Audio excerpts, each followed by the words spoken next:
Hi everyone, and welcome back to another video. If you are here, then you're probably looking to lose a little bit of weight or generally just interested in how I lost all mine. So I'm just literally going to talk you through my whole weight loss journey from start to finish. Well, it's not even finished because I'm still in the progress now. But yeah, I will talk you through everything and then talk about what went well for me and everything that I've done to help shift that weight off. I just want to put out there that I am not a diet expert or a nutritionist or anything like that, so please take it with a pinch of salt. These are just things that have worked for me and proven to work to me as well, because yeah, but everybody's bodies are different. So but yeah, let's just go back to the start. So I weighed about 15 stone going back about 4 years ago. I was always big. I was never slim throughout school or anything like that. I always struggled with my weight. So yeah, I was about 15 stone. I'll upload a little picture now because it's just so nice. Lovely. Yeah, so erase that from your memory and we'll start. But yeah, so yeah, I was about 15 stone. I always struggled with my weight. I really struggled with eating. I ate a lot. And I mean, when I ate a lot, I would make a sandwich whilst eating a sandwich, and I just struggled. Takeaways, it was just a bad time for me. And so I just struggled, but I did generally go to the gym whilst I was at that point and just nothing was working. So I got with my ex and yeah, I felt fine. Like, body confidence wise, I felt fine. I didn't feel low. I didn't feel comfortable in the things that I wore, don't get me wrong, but I was generally alright, quite happy.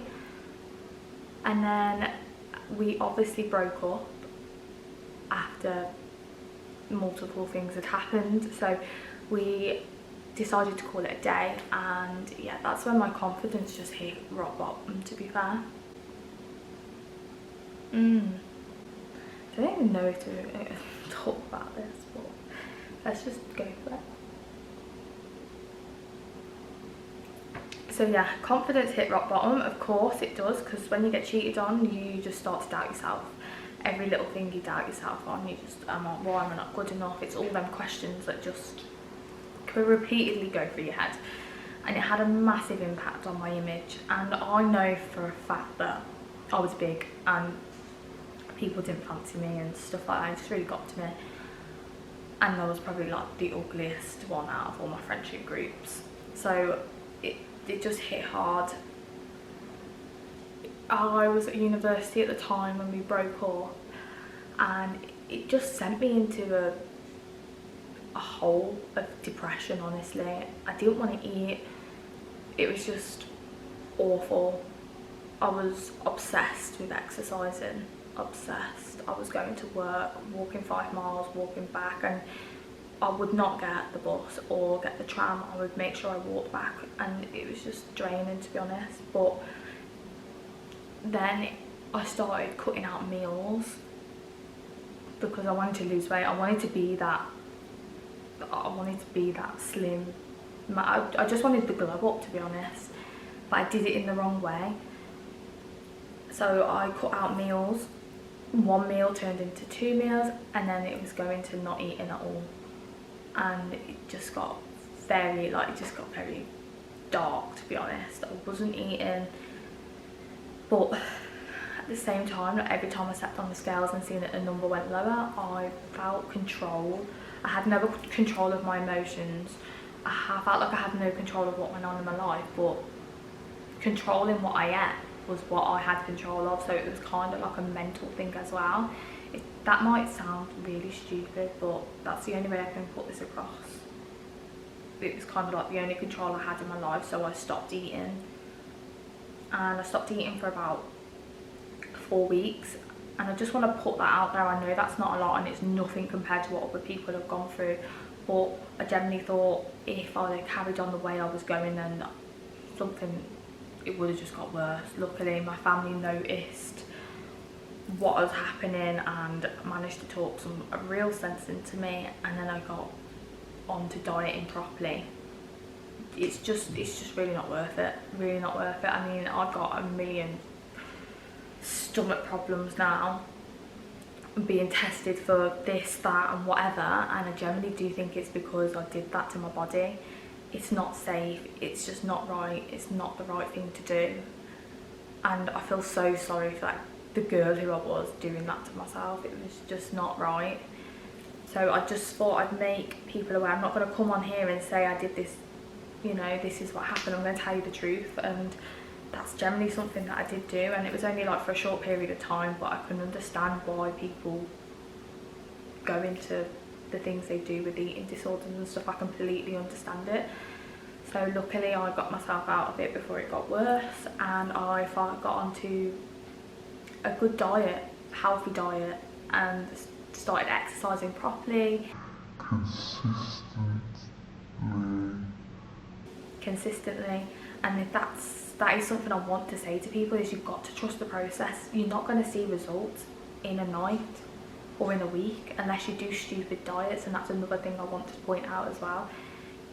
Name me a diet and I've done it, but trust me, it's a quick fix. It's not going to stay off. You're going to put the weight on as soon as you start eating properly again. I did protein one, I lift off Slim Fast, but you can't do that. You can't live off shakes. I mean, I have a shake now, but I have it as well as my meals a day. Like, I have a protein shake after I've worked out, and there are many benefits to that, and you know, that is one of the things that I think has encouraged my weight loss, because I've been giving my body protein, and it's just really helped. And I enjoy my protein shakes. It's not that I'm just replacing it for a meal. I'm not doing that, so my body's getting everything that it needs. Really learning about your body, and a thing that helped me a lot was learning what a calorie deficit was. So what a calorie deficit is when you work out.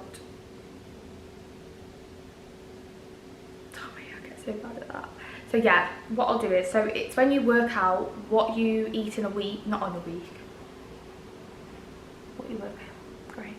So what you eat in a day, and then subtract 200 to 500 off it, then that's when you're going to start to see your weight loss. So I used a website called fatcalc.com. Don't know why they've got that name, and basically I've entered all my details in here, but if I can just recalculate it, it will come up and it will say like female. I've put in 21, my activity level was 1.8, but if you estimate it, it'll come up with how you need to do it, like physical activity and your physical activity at work and your leisure time. Then you need to just put your height and your weight in, and then it will, oh, and then what you want to lose, so what you want to go down to. So my weight was 133 pounds and I want to get to 120 pounds. So then I'll just calculate that, and then it'll just tell me how to do it and how to slowly start reducing my calories into my diet. This is the way to do it. It's not going to happen overnight, don't get me wrong, but you're going to see results that way, and you're going to feel amazing for it. When you're eating one meal a day and stupid stuff like that, you need to fuel your body, and I've really learned that the hard way. I mean, if I don't eat at least 2 good meals a day now, like I get really dizzy, and like over the last few months, like I've been having episodes of just blacking out because I've not been fueling my body the correct way. Next thing I just wanted to come on and quickly talk about is what actually has helped me to lose a further stone. So I was stuck at a weight for like ages, like 10 stone 8, and everyone kept saying to me like, no, that's where you should be, and I just thought, no, because I don't feel happy, like I feel like I could get some more off, but I was honestly stuck in a rut and I couldn't shift it, and I was like, surely, and I was trying everything and nothing was working. So when obviously lockdown was announced, I thought, oh my god, what am I going to do without the gym? I was just going insane. I'd recently got into my classes and stuff and was loving it. I was going to like body pump and so on, and then I was like, oh my god, what am I going to do? And then I thought, okay, right, I thought, I'm gonna have to start running. So I started YouTubing how to run, because I can't run. I'm telling you now, I can't run. I couldn't run for 10 seconds without getting out of breath. It was terrible. And then I can't remember the girl that I was watching. If I can find the video, then I'll link it down below. But I was watching a YouTuber and she was talking about her running experience, and she downloaded the Couch to 5K app. Oh my god, this has changed my life. I mean, it has changed my life. So it is a free app that you can download, and you get a trainer in your ear, and they basically get you running from 60 seconds or 30 seconds, I think you start off at, to 30 minutes in the 8th week. And really, it's amazing. It's changed my life, honestly. Oh, honestly, this app, I'll get it up so you can just get a gist of what I mean. So you start off and you get to pick your trainer. I can't remember what trainer I had. And you can still have your music on in the ears. They just basically come on when they're supporting you and telling you when to stop and when to start. So for example, this is week 1. It will ask me how I feel about it. If I go to, because obviously I've completed it now, but if I go to repeat one, if I say to repeat 1,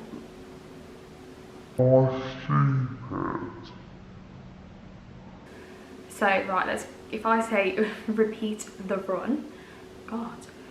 So the first week is basically a 5-minute walk, 60 seconds run, 90 seconds walk, and you repeat that 7 times. And then you do run 60 seconds and then your 5-minute cool down walk. Each week, you just slowly start going up, and it gets you there, trust me.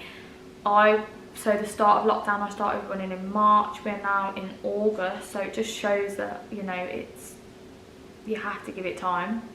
But now I can run 10 miles without stopping, and I couldn't run 10 seconds before. Well, 60 seconds. I can remember how hard I felt this first week was for me. I remember it so well, and that is how I honestly believe I shifted another stone. So now I'm down to 9 stone. I think I'm 9 stone 8 now, or 9 stone 7. And this is what you need to get onto. So yeah, but obviously running is not for everyone. I totally understand that. I was also doing the Chloe Ting HIIT workouts. They were fantastic. You were burning so many calories at a time with them. So I think a HIIT workout's like 30 minutes and you could burn up to like 400 calories. So that's a fantastic thing to get into as well. But I think incorporating exercise into your diet is where you're going to see strong results, in my opinion anyway. The last thing let's talk about is so this works naturally for me anyway. I know it's not for everyone, and it's probably been talked about a lot recently, but it's intermittent fasting. So this is where you fast for 16 hours and you eat in a window of 8 hours. You can do other ones as well. I think there's like a 5-hour eating period, and you can do things like that, but the 16 to 8 works for me really well. So basically what I will do is I will start eating at 12 and finish eating at 8 o'clock at night. That just works well for me because I'm not hungry in the morning anyway. So it gets you eating fewer meals. You can still intake as many calories as you want. Well, keep to your calorie deficit obviously, but it brings so many benefits. It's supposed to reduce your insulin levels, so it can actually reverse type 2 diabetes. It increases your hormone function to facilitate weight loss. It's going to help it helps you eat fewer meals, and it actually boosts your metabolism as well. So there are so many more factors and benefits to this, but again, I'm not an expert, so what I'll do is I'll just link it down below. When I was learning about intermittent fasting, this was the one I checked out. So yeah guys, that's everything that I wanted to cover in this first half of the video. So what I'll do is now in the second half of the video, I'll just include a few of what I eat in a day. So my favourite meals that I like to eat when I'm on a diet. Well, no, not a diet, healthy eating. Things I like to substitute. So I like to substitute a lot of things. For example, spaghetti, I like to substitute like courgettes. But yeah, I'll show you all of that in the next bit. And then the last clip, I will just give you what I do in the gym, my exercise routine, all about my running and so on. So yeah, other than that, I bet you are all fed up of me going on about myself. So let's just get into the next part. Hi everyone, I do apologise for the way I look right now, but I'm literally having a chill day today, so I'm not going to make an effort. But yeah, I just wanted to quickly jump on as I was editing my video. It's just, I'm basically just coming on to say that I'm going to just split it into 3 different videos instead of putting the 3 different parts into the one video, if that makes any sense. Does that make sense? Yeah. But anyway, just because the video is just way too long and I just don't want it to be that long, so I just want it to be like quite short and snappy, and it kind of makes sense to do it different just because the first half of the video is a bit of a story time. I do get a bit deep and personal, so it just makes sense to put it onto a different video altogether. But yeah, that's all I'm coming on to say. Other than that, I do hope you enjoyed the video. I hope that some of the things will help you. But yeah, other than that, I'll see you in the next videos.